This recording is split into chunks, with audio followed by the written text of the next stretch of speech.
Hi guys, and welcome to a book haul, this of sorts. Well, it's still a haul, but these are ones I am not keeping. So these are books, I went to the library, and these are books that I checked out from the library. As I go through these books, there are 1, 2, 3, 4, 5, 6, 7, 8. So there's 8 books.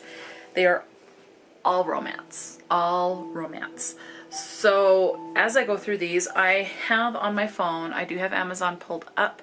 Their main homepage, I guess, is having issues because it's like, sorry, something went wrong on our end. But I can still search and pull up some other stuff. So that's what we'll do, is I'm going to search and let you know how much, by checking these books out from the library, I ended up saving. I'm just going to pull up my calculator too so that I can switch between the two of them.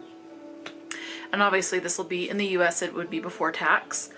So yeah, so let's go ahead and get into these. And then as I read these books, obviously I'll know if these are ones that I go, you know, I'm okay just checking these particular books out from the library, or I want my own copies, you know. So it's, yeah, it just depends on the writing and how much I love it. There's one that I'm hoping, at the very least, because I absolutely love the cover, so that I absolutely love it and kind of want my own copy, but we'll see. What the covers can be deceiving, so we'll see.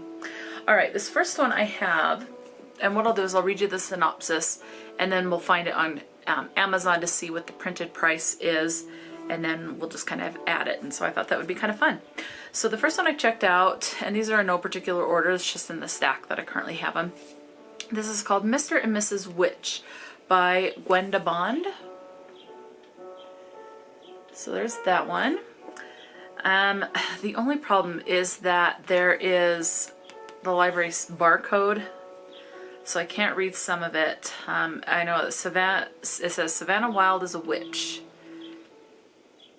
Something about her, only her fellow witches, romance that surprised her, something set to marry the love of her life. Okay, but she isn't the only one with a secret that needs to be kept, even from her soon-to-be husband. So she's engaged and she's got a secret that she's keeping from her fiance. So Savannah Wilde is the main female interest. Okay. It says, Griffin Carter is a top agent for a clandestine organization that, well, used to primarily hunt witches, but now mainly tries to shut down supernatural threats their own way. On his wedding day, he can't wait to lay his eyes on the woman he's about to spend the rest of his life with, which I'm guessing that she is the witch and he is a witch hunter, is what it sounds like. It says, Savvy, who is Savannah, so Savvy is Savannah's nickname. As Savvy walks down the aisle to Griffin, the wedding quickly goes from blessed day to shit show when their true identities are revealed. To say there's bad blood between their factions is putting it mildly. Savvy and Griffin are each tasked to take the other out. But when they discover a secret that could take down both of their agencies, they realize the only way to survive is to team up. With assassins hot on their trail, will Savvy and Griffin make it out alive to try again at I Do? So their wedding is disrupted. It's going to have to be postponed, and then they're going to find out if they still love each other and end up getting married. Okay. All right. So let's look this up. Okay. Search Amazon. Mr. and Mrs. Witch is $16.07. So I'm just putting my checkout sheet in there. Okay, so $16.07 is for the paperback, and that's the one I'll try to get because these are all paperbacks. Okay. Next up, I've heard this one talked about quite a bit, and it sounds really cute, and it is called Lovelight Farms by B.K. Borison. So, let's see. Lovelight Farms is not the magical winter wonderland of Stella Bloom's dreams. In an effort to save the Christmas tree farm she's loved since she was a kid, she enters a contest with insta-famous influencer Evelyn St. James. With the added publicity and the $100,000 cash prize, she might just be able to save the farm from its financial woes. There's just one problem. To make the farm seem like a romantic destination for the holidays, she lied on the application and said she owns Lovelight Farms with her boyfriend. Only there is no boyfriend. Enter best friend Luca Peters. He just came here from some hot chocolate and somehow got a farm and a serious girlfriend in the process. Lovelight Farms is a romantic comedy featuring a handsome freckled data analyst, a messy optimistic Christmas tree farm owner, and a small town with the best hazelnut lattes on the East Coast. So I heard it's like a fake dating, but they both really truly love each other, and everyone knows that, but they just kind of keep denying it. So, but I've heard it's cute. So, okay. All right, let's see what this one would cost. Lovelight Farms.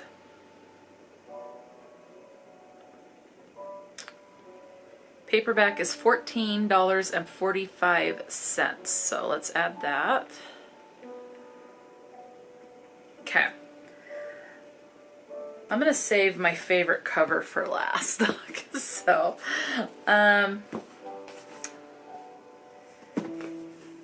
let's see. Okay. Now this next one I've heard people talk about too. And I just want to see if it's something that I like. And that is the Bromance Book Club by Lyssa K. Adams. I'm guessing is how I would say it. Lyssa or Lisa, but with a Y. I don't know. The first rule of book club, you don't talk about book club. Nashville Legends second baseman Gavin Scott's marriage is in major league trouble. He's recently discovered a humiliating secret. His wife Thea has always faked the big O. Let's see, when he loses his cool at the revelation, it's the final straw on their already strained relationship. Thea asks for a divorce, and Gavin realizes he's let his pride and fear get the better of him. Welcome to the Bromance Book Club. Distraught and desperate, Gavin finds help from an unlikely source, a secret romance book club made up of Nashville's top alpha men. With the help of their current read, a steamy Regency novel titled Courting the Countess, the guys coach Gavin on saving his marriage. But it'll take a lot more than flowery words and grand gestures for this hapless Romeo to find his inner hero and win back the trust of his wife. So it sounds really good, but I don't know. We'll see. This has been very hyped, and I am nervous about it, but because it's so hyped, I'm nervous if it is one I like, even though it sounds like I'll like it, but I don't know. Okay, so let's look this one up. The Bromance Book Club. I don't want the whole series, just... What the heck am I doing? I don't want the camera. Okay, the Bromance Book Club. There it is.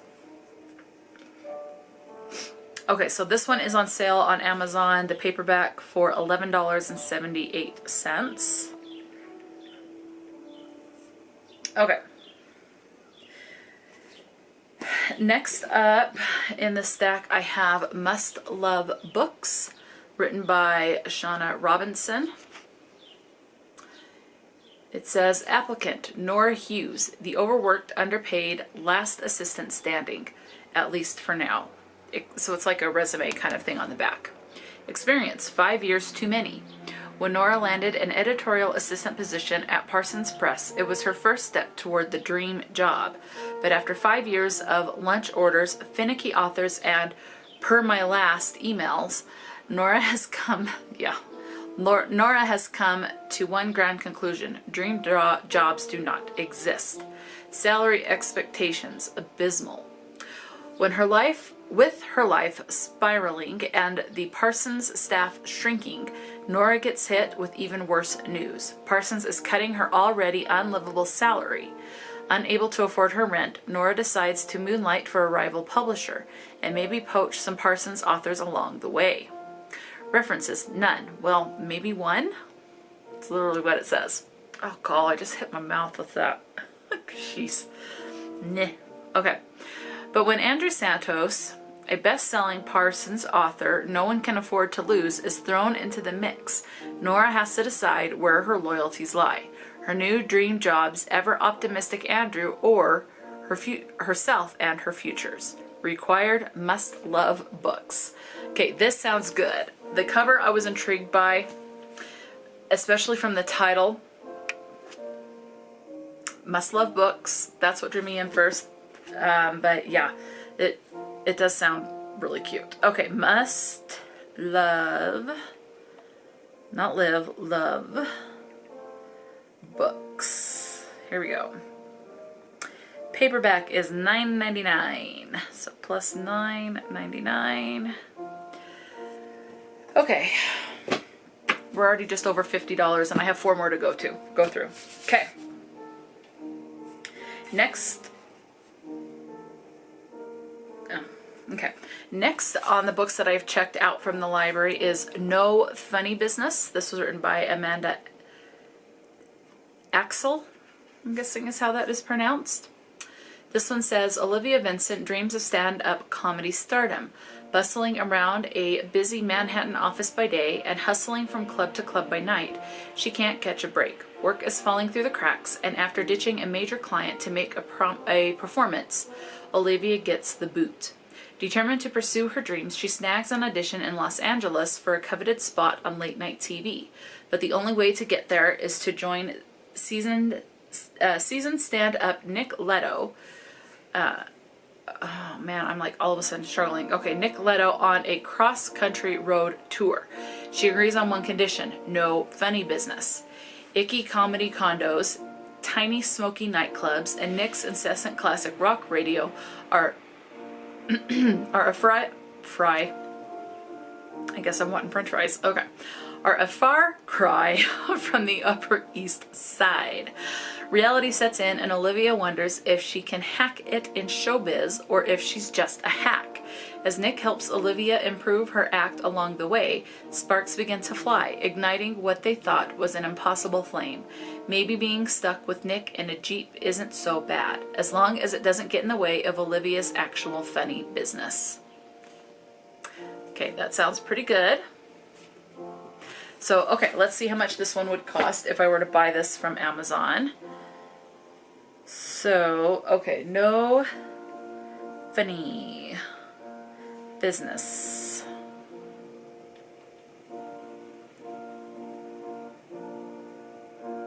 $13.49. Okay. All right. Next up I love the title of this one. Now when I was at the library, they had, this is actually, I do know is part of a series.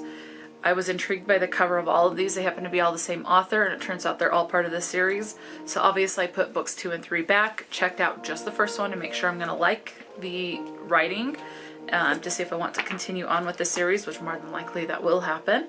But I love the title, and that's Witch Please. So I do like this cover. I think it's cute. So this was written by Aguirre. And this one says, Danica Waterhouse is a fully modern witch. After a messy breakup, Danica makes a pact with her cousin. They'll keep their hearts protected and have fun without involving the overly opinionated and meddlesome Waterhouse matriarchs. Titus Winokur has family trouble of his own. After a tragic loss, all he's got is his sister, his bakery, sugar daddies, and a romantic curse that he's convinced has left him doomed to be alone. Yeah, I feel that way too sometimes. Until he meets Danica, the sparks are insistent, their attraction irresistible. For him, she's the one. For her, he's forbidden fruit. Can a modern witch find love with an old-fashioned mundane who refuses to settle for anything less than forever? So, that sounds really cute. Okay, let's look this one up. Witch Please. The wrong thing. I'm doing that more and more. Okay. Witch Please. $9.99. Okay. All right. Next to last, I have, I like this cover too. It's very simplistic, but I like it. It's Mr. Malcolm's List. Oh, it says this is a soon-to-be major motion picture. Okay. But when is that motion picture supposed to come out? That I do not know. So now the copyright of this book is 2009. Oh, but then it also says came back out in 2020. So I don't know when the major motion picture is supposed to be. But Mr. Malcolm's List by Suzanne Allain. I'm guessing. Let's see. The Honorable Mr. Jeremy Malcolm is searching for a wife, but not just any wife. He's determined to elude the fortune hunters and find a near-perfect woman, one who will meet the qualifications of his well-crafted list. But after years of searching, he's beginning to despair of ever finding his paragon. And then Selena Dalton arrives in town. Selena, a vicar's daughter of limited means and a stranger to high society, is thrilled when her friend Julia invites her to London, until she learns it's part of a plot to exact revenge on Mr. Malcolm. Selena is reluctant to participate in Julia's scheme, especially after meeting the irresistible Mr. Malcolm, who seems very different from the arrogant scoundrel of Julia's description. But when Mr. Malcolm begins judging Selena against his unattainable standards, Selena decides that she has some qualifications of her own, and if he is to meet them, he must reveal the real man behind Mr. Malcolm's list. That sounds good. Okay. Let's look that one up. Mr.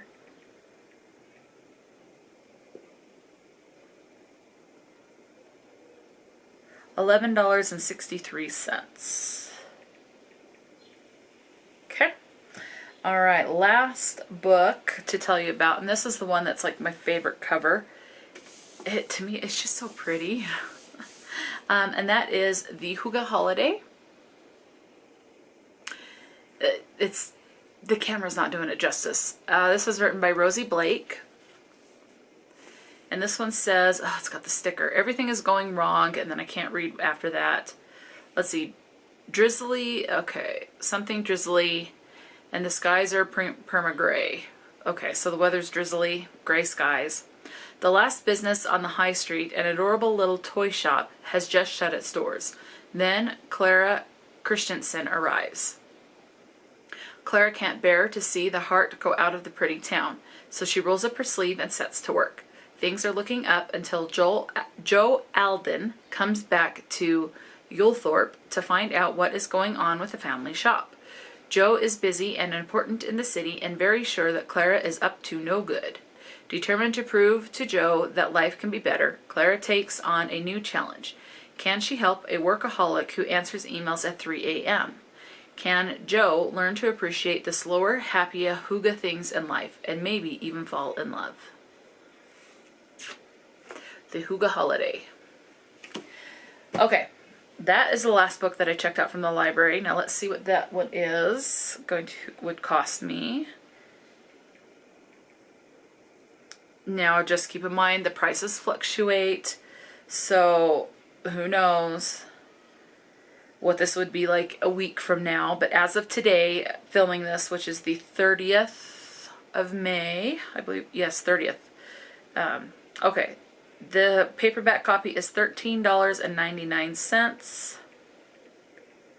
So before taxes, and this is, now where I'm in Utah, my tax rate is going to be different than someone that lives in Washington or Florida or Rhode Island. I wish it was just a flat tax rate, but we already have a tax rate that's like federal or national or whatever, however you want to say it. And then we have individual state taxes. So anyway.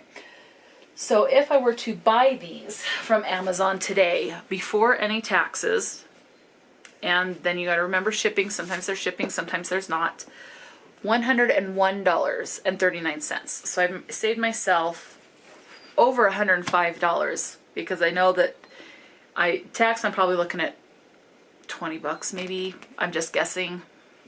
So let's see.